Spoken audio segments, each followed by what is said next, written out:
But for space travelers looking for a thrill ride, it could be a one-way ticket. It's a place from which you can't return, or at least not in the form in which you went in. Go where no one has dared to venture. Take a virtual tour of the deadliest places in our galaxy and beyond.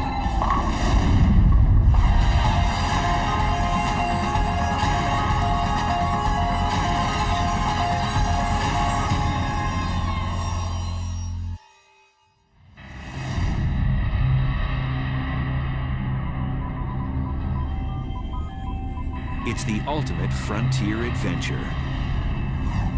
Space travel.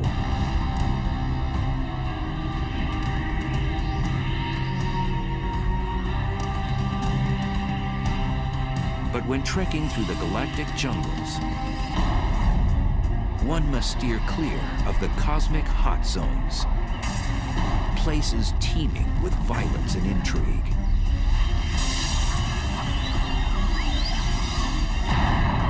There are dangerous places, certainly very energetic phenomena that are a lot more powerful than atomic bombs being detonated, infinitely more powerful. The universe does seem to be a very violent place.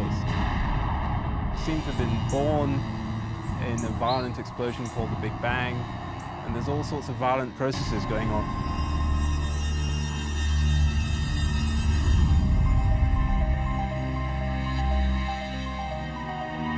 On December 27, 2004, satellites picked up the greatest cosmic explosion ever recorded. A blast 30,000 light years away, which had the power to briefly alter our planet's upper atmosphere.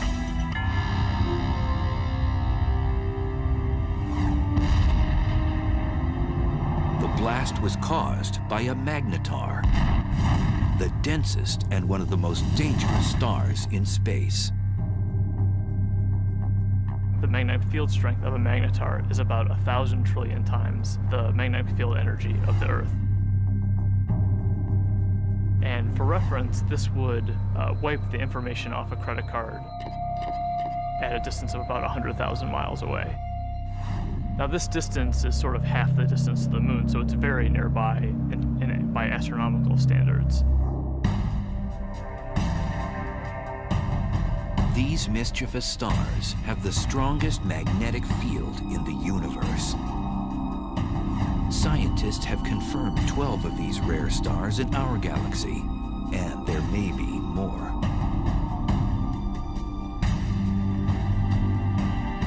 Caltech's Brian Cameron scans the Milky Way for these strange stars.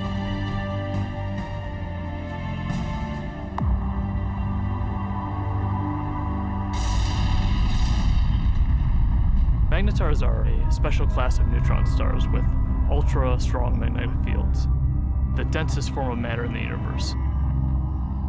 The first magnetar showed itself in the form of a high-energy event that was detected in the late 70s, although at the time we didn't know that it was a magnetar. It wasn't until the early 90s that researchers suggested that these objects were dominated by magnetic fields, and that the magnetar theory was actually confirmed. Magnetars are born out of the death throes of massive stars. When a star dies, it begins to collapse and go supernova. Sometimes a dense neutron star forms from the cinders of that supernova explosion. During the process, a few neutron stars become magnetars, which possess a strong magnetic field. These stars eject high-energy emissions of X-rays and gamma rays. We think that normal neutron stars are born from regular stars that are something like 10 or 20 times the mass of the sun. But there's evidence that magnetars are born from possibly even more massive stars than this, something like 40 times the mass of the sun. Typically, a star of such mass would be too heavy to form a neutron star. Instead, its mass would collapse into a black hole. Black holes are formed from cramming a certain amount of mass in a certain volume, and for whatever reason, these stars are unable to do that. One theory is that some massive stars undergo a weight loss program right before exploding as a supernova, losing 90% of their mass. So instead of collapsing into a black hole, the emaciated star becomes a neutron star with extreme magnetic powers. When the magnetic force gets incredibly strong, it deforms the magnetar's crust, creating seismic events called starquakes on its surface. And eventually, this crust breaks under the stress, and the magnetic field reconfigures itself into a lower energy state. And when this happens, a fireball is launched off, off the side of the star. So starquakes on neutron star surfaces are thought to give rise to these giant flares that we see.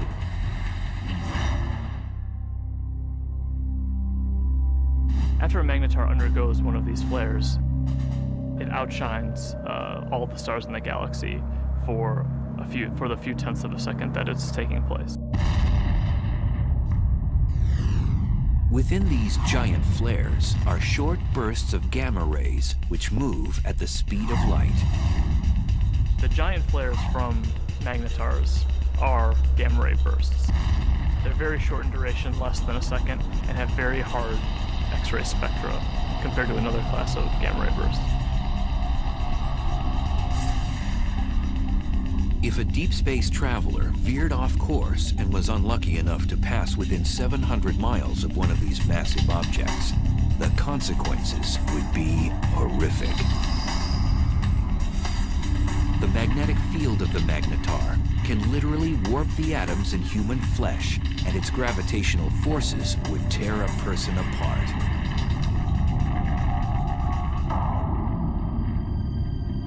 So then, how close would a magnetar have to be to wreak havoc in our solar system?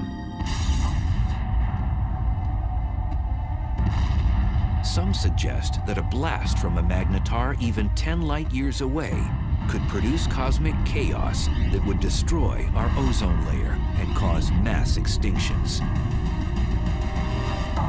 The chances of that happening are so low that, they're completely implausible. It would be no different than a regular star passing through the solar system. And we know that the regular star has not passed through the solar system since the solar system formed.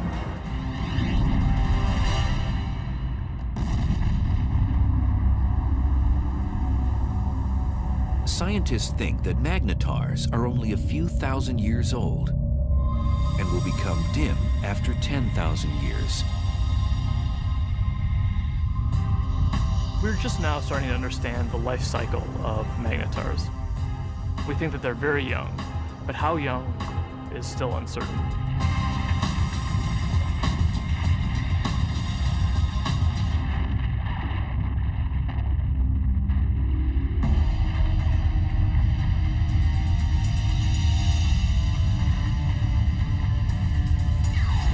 In addition to magnetars, satellites and ground-based observatories have been picking up other violent things in space. Scientists have now confirmed the existence of a phantom-like force that's so strong that it might very well be the most vicious phenomenon in the universe.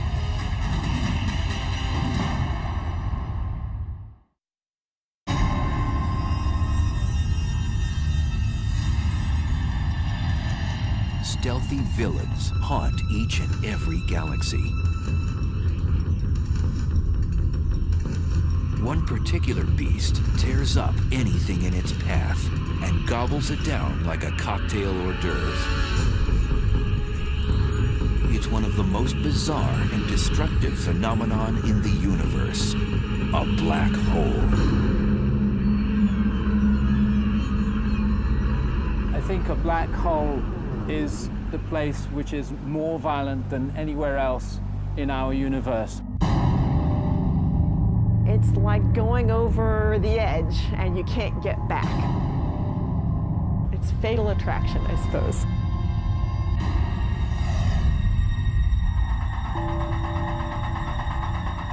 A black hole is a region of space where the pull of gravity is so immense that nothing can escape it, not even light.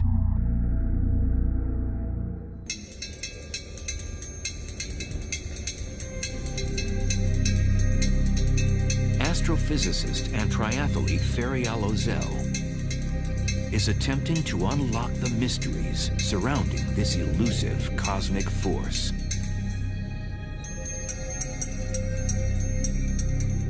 In a black hole, the gravity is so strong that no other force can compete with it, so everything collapses to a single point.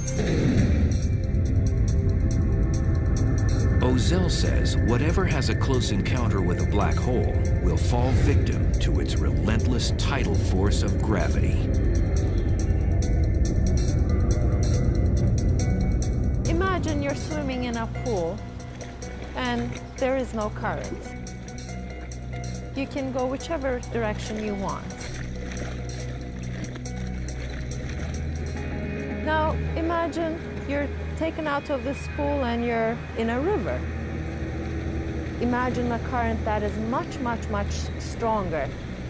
That the only direction that you could go would be with this current. The space around the black hole acts like this wild river. You could never fight this enormous drag that you feel.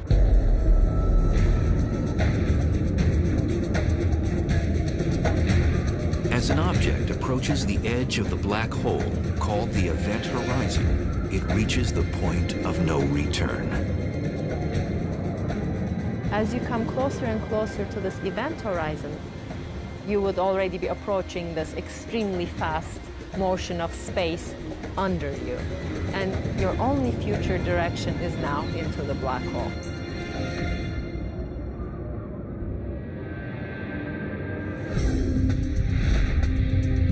The idea of the black hole as a whole sometimes can be a little bit confusing. What it really is, in some sense, it's a place from which you can't return, or at least not in the form in which you went in.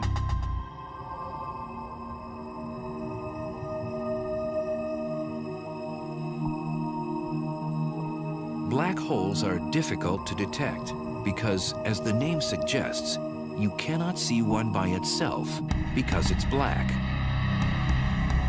But scientists have spotted a black hole when its gravity affects something else in space, such as a passing star. A completely isolated black hole would not be visible.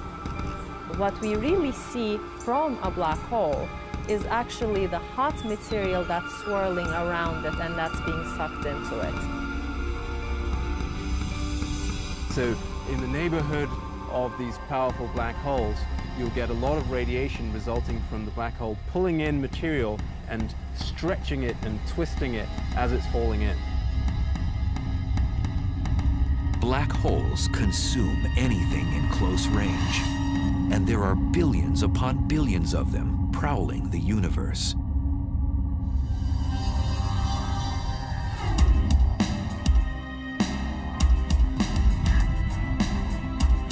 Astrophysicist Andrea Ghez is one of the world's leading black hole hunters. Black holes are not picky eaters. They'll dine on whatever get nearby. So they will happily eat gas. They will happily consume a star or a planet. When a black hole dines on a star, it does so first by tearing it apart. You might think of silly putty being stretched out, and then it just streams on in, sort of like water going down a drain. It's completely pulverized.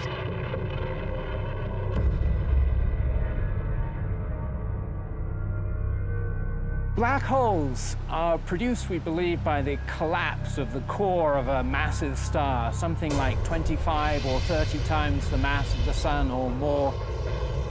When it comes to the end of its lifetime, a massive star burns its core all the way past helium, carbon, nitrogen, oxygen, all the way to iron, which has no more nuclear fuel. And when that iron core builds up to a certain mass, there comes a point where it can no longer support itself, and the core will collapse all the way to a black hole, producing at the same time a supernova.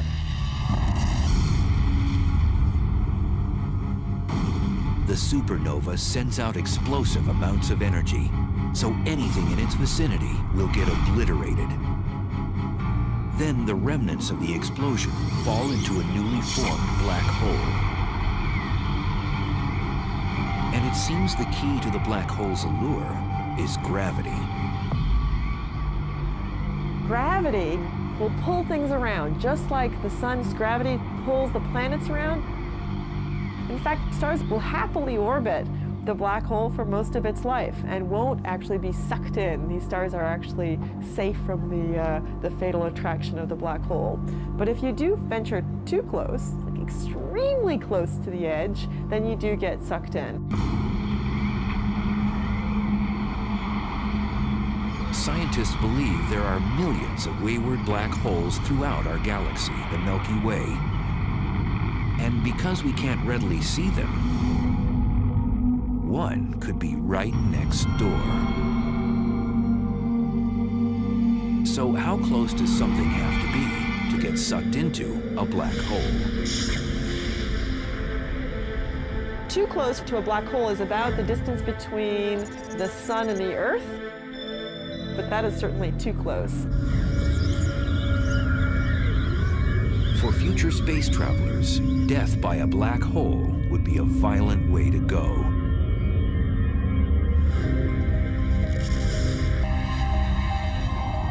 The method by which a black hole could kill you depends on how big the black hole is.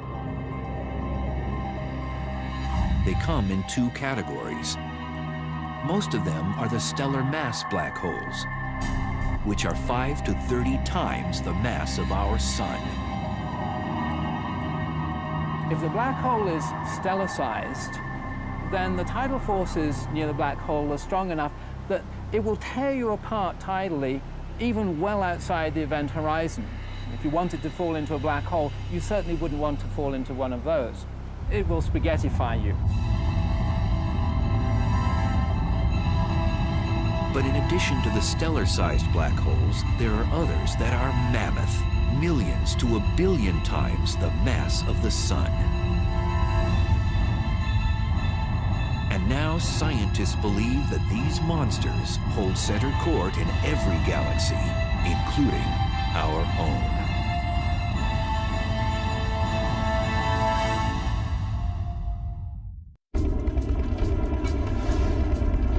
Black holes.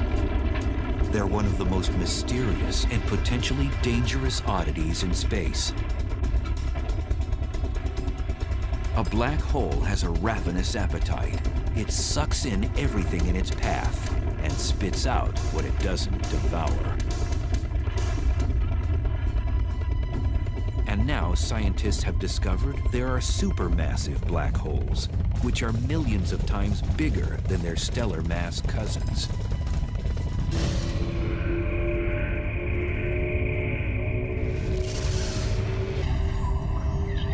And evidence suggests that supermassive black holes were born after the Big Bang, when the universe was first created. The leading idea is that they would have formed just like a stellar black hole from the collapse of the core of a massive star. But then they grew by feeding grossly from the gas, from other galaxies which collided with them.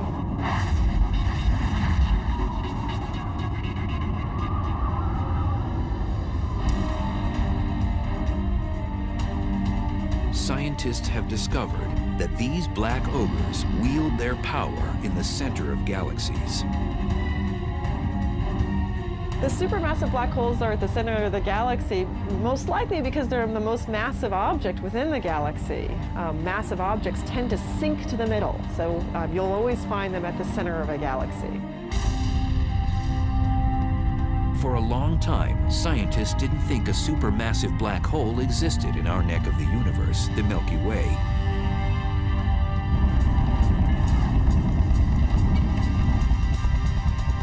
But in 1995, astrophysicist Andrea Ghez set out to prove one exists.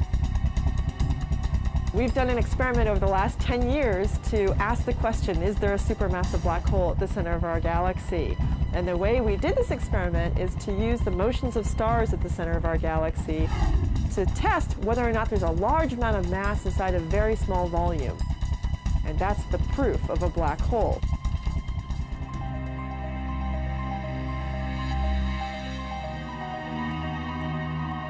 At the Keck Observatory in Hawaii, which houses one of the largest telescopes in the world, Ghez began using a groundbreaking technology called adaptive optics, which brings into focus faraway objects.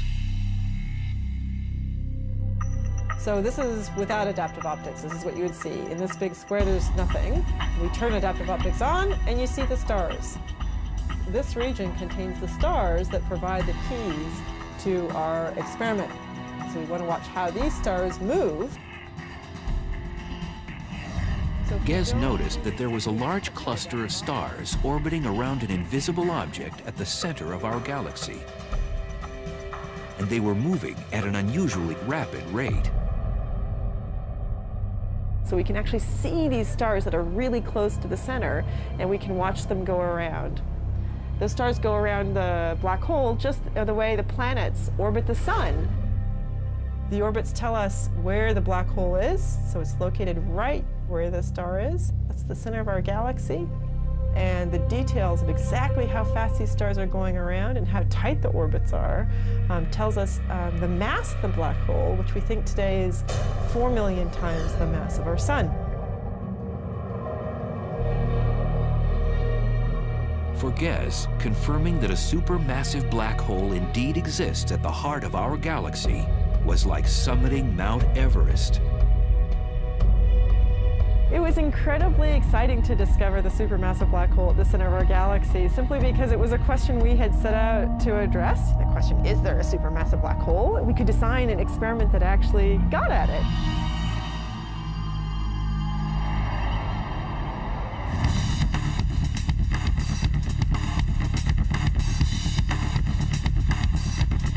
Astrophysicist Andrew Hamilton says death by a supermassive black hole would be much different than by its smaller stellar mass relative.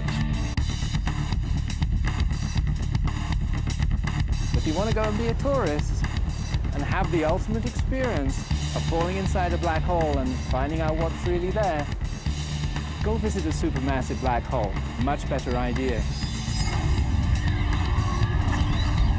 Unlike a stellar black hole, which would rip you to shreds before entering its deadly vortex, a space explorer could actually experience free-falling inside a supermassive black hole. Inside a supermassive black hole, it turns out that even though the black hole is more massive, it's also much larger in size, and that means that the tidal forces are weak enough that you could pass through the event horizon and fall deep inside the black hole without being tidally torn apart.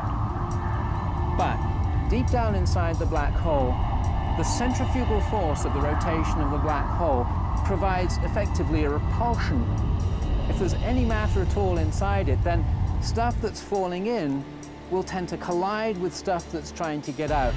And the result of that collision of energies is an unimaginably chaotic maelstrom of super hot, dense plasma.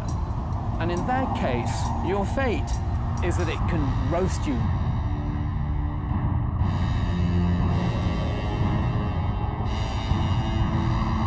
So how close would space travelers have to be to get sucked into a supermassive black hole in the center of a galaxy?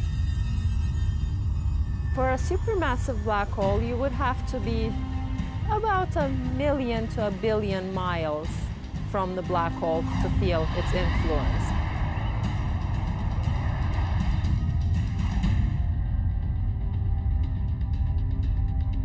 Over the years, the Chandra X-ray Observatory has caught our galaxy's supermassive black hole nibbling on cosmic matter, not binging like other supermassive black holes. Our black hole is today inactive compared to other black holes. Our galaxy has very little gas at the center, and so there's nothing really for the black hole to feed on. It's not eating very much. It's going on a bit of a starvation diet. Our galaxy's supermassive black hole appears to be fasting. This is partly due to the fact that as a galaxy ages, less and less matter is present for it to gorge on. But in the future, it might be quite a bit more active if it ever gets a fresh supply of gas at its center to feed off of. One way to rejuvenate our supermassive black hole's appetite is to collide with another galaxy. Sound implausible? 2 million light-years away, our closest neighbor, the Andromeda Galaxy, is charging toward us at almost 75 miles per second, or 270,000 miles per hour.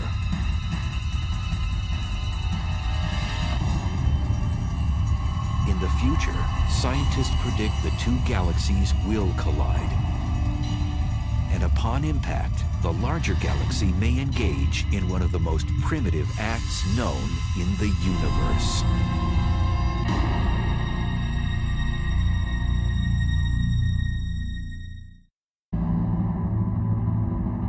It's one of the most barbaric rituals in space.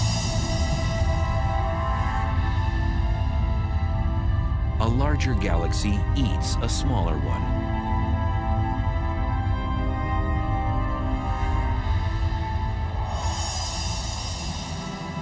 The scenario isn't a science fiction writer's fantasy. It's a cosmic reality.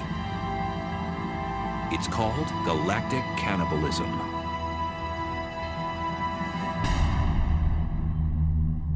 The ghastly event can occur on the celestial highway when two galaxies have a head-on collision.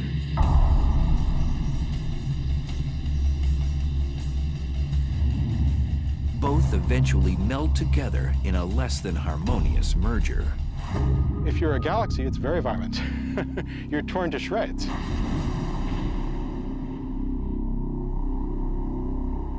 Joshua Barnes studies galaxy mergers. Acting like a crime scene investigator, he admits his research is a bit like inspecting a car crash. Imagine that you come across the scene of a car crash.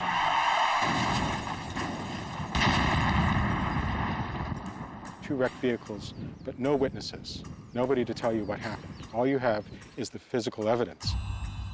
That's basically what we have to do when we study colliding galaxies. So there are no witnesses to a galactic collision. All that you have is the present state of the wreckage. So you have to conduct a sort of forensic investigation to try and figure out what happened on the basis of what you have today.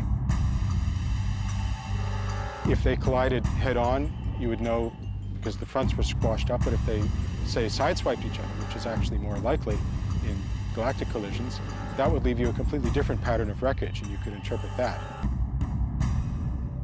So what causes galaxy mergers? It's gravity. Everything in the universe is falling freely through space, and where you've got two large objects like galaxies, their mutual gravity pulls them together, so they fall into each other. So it's really just the force of gravity pulling things around. The galaxies that we're seeing colliding today, most of them have been bound and destined to collide for upwards of 10, 15 billion years, and they're only now just making it to that first collision.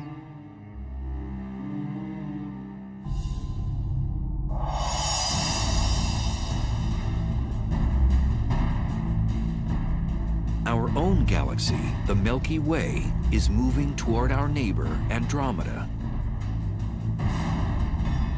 Both galaxies are spiral in shape, but Andromeda is about twice as massive, with a supermassive black hole, the mass of 30 million suns.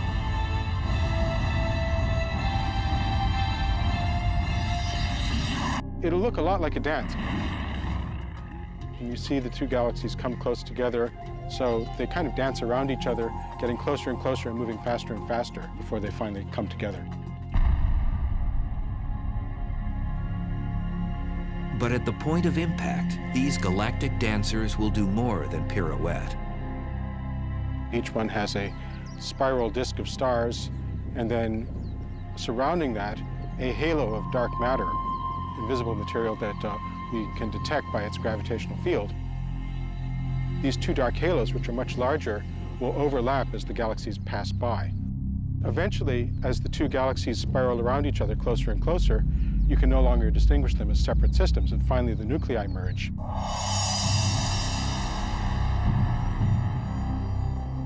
When Andromeda and the Milky Way collide, that's going to be the biggest collision that the Milky Way has seen, something like 5 billion years' time.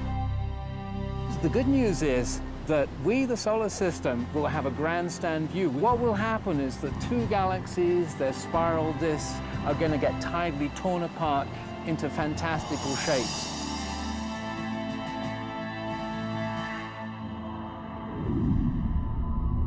When the disks start to get close to each other, they'll throw off long streamers of stars, so-called tidal tails.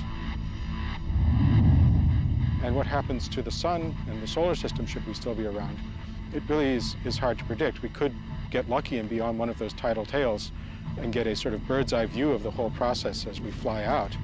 Or we could get thrown into an orbit plunging towards the center of the merging galaxies. There's basically no way to say.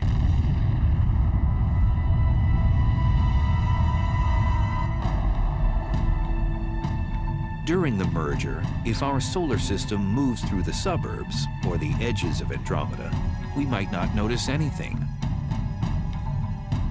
On the other hand, countless stars and space material could be propelled towards the planets, potentially disrupting their orbits around the sun.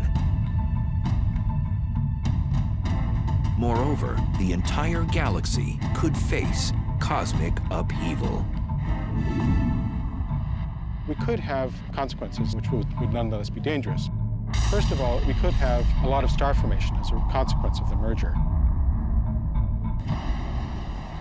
Currently, both the Milky Way and Andromeda galaxy have plenty of interstellar gas, the raw material from which stars are born. Now that would mean a lot more evolved stars, supernovae, going off in our vicinity. And that could create shock waves, blast waves, bursts of cosmic rays, which would have nasty consequences.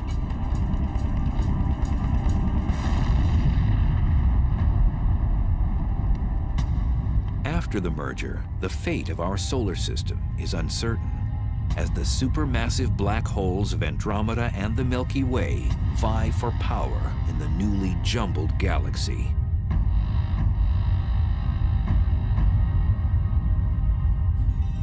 When they merge, they're going to form a new galaxy, and these two supermassive black holes will gradually spiral into the middle of the new galaxy.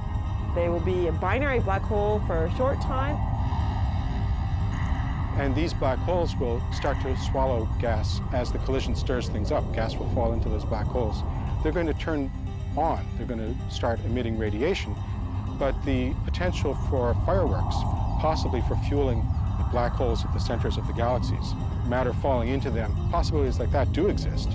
And then the only safe place to watch the process would be on one of those tidal tails riding out and escaping the collision.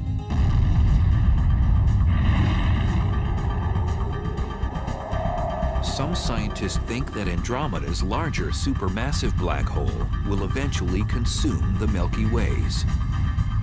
The two black holes will spiral in the center and become a binary black hole, and ultimately will merge with one another to become yet an even bigger supermassive black hole.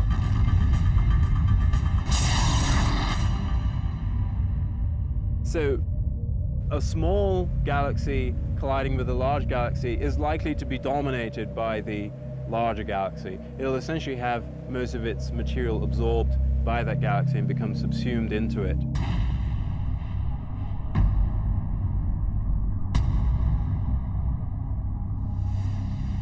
Scientists believe galaxy mergers are a way of life in the universe. Modern galaxies, including the Milky Way, have grown larger by cannibalizing smaller galaxies. Every galaxy that we see has probably been through many collisions. The Milky Way has a central bulge of stars, which are probably the relic of a previous collision. Most scientists agree that the much-anticipated merger between the Milky Way and Andromeda won't happen for at least 3 billion years.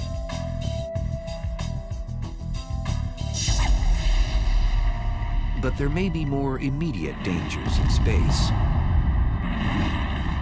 In cosmic neighborhoods millions of light years away, there are hyperactive galaxies that have become the big bullies on the block.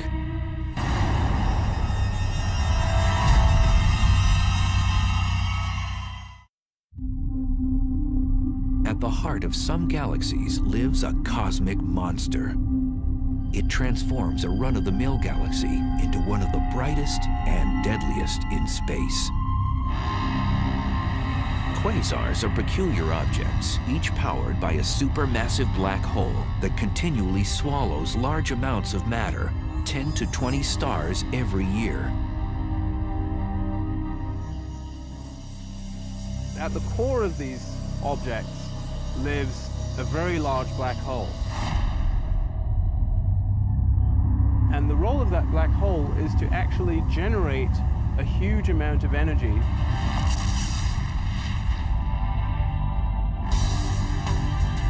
Quasars are the most energy-efficient mechanisms in the cosmos.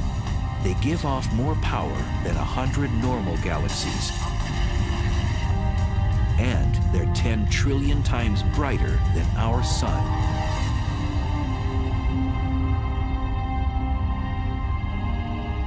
So how are quasars created in the universe?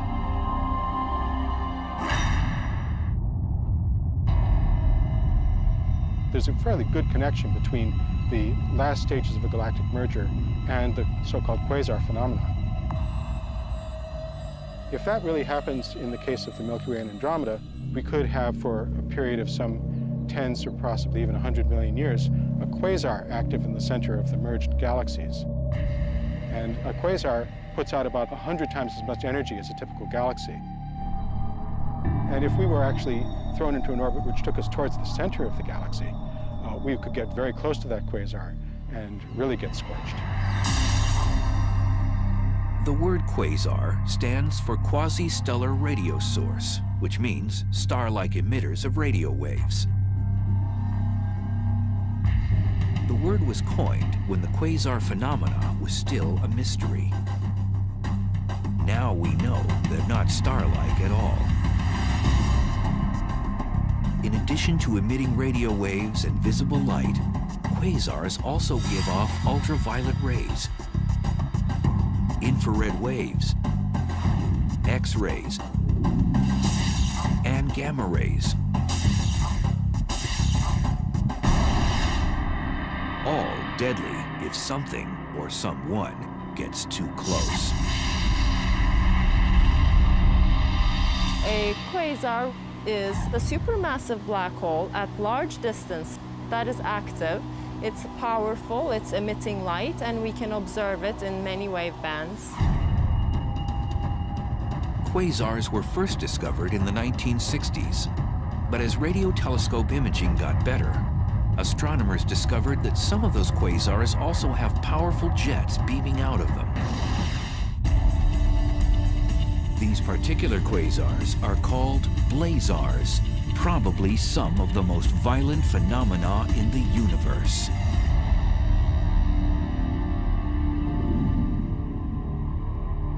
Blazars are powered by black holes, just like quasars, but they're somewhat different in that all of that energy is being focused, or a large amount of that energy is being focused into jets, which are streaming out. A blazar's aggressive plasma jets produce radiation in the form of radio waves all the way through the spectrum up to high-energy gamma rays.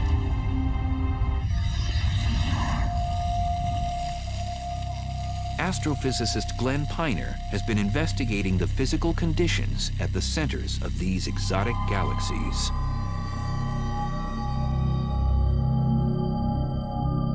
We can use this fountain to visualize the geometry of a blazar. If that circular base of the fountain represents the accretion disk, then the jet of water that's coming up represents the jet of plasma coming out from the blazar. And if the Earth is sitting up in the direction that that water is going, then we would see this object as a blazar. To an astronomer, it's like looking down a fire hose. It really gets you in the eye. You see this bright, blazing thing that we call a blazar. These blazar jets move exceptionally fast. The fastest observed move at 99.9% the speed of light. If you were to take a small object like this bowling ball and you wanted to accelerate it up to 99.9% of the speed of light, you would have to give this bowling ball all the energy produced in the world for an entire week to accelerate it to that speed.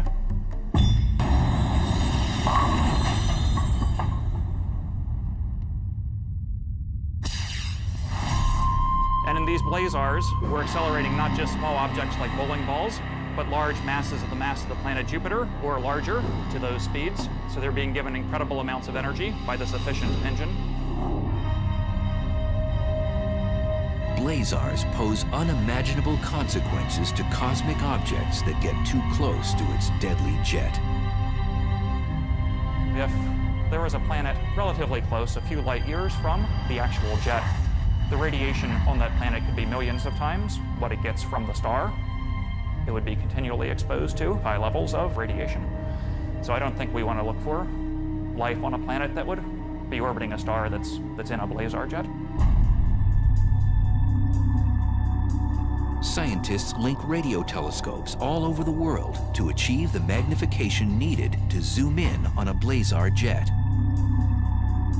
So to give you an analogy for what kind of magnification that is, that would be magnification sufficient to read a newspaper that someone was holding in New York from Los Angeles. We'd love to look as close to the central black hole as possible so we could actually figure out how nature is accelerating these jets and getting them up to such high speeds. And we'd also like to know what it is actually that the jets are made of, because it turns out that's something that's currently not known. Until more is known about blazars, astronomers will keep a neighborhood watch for them, as well as all the other dangerous places in our uncontrollable universe.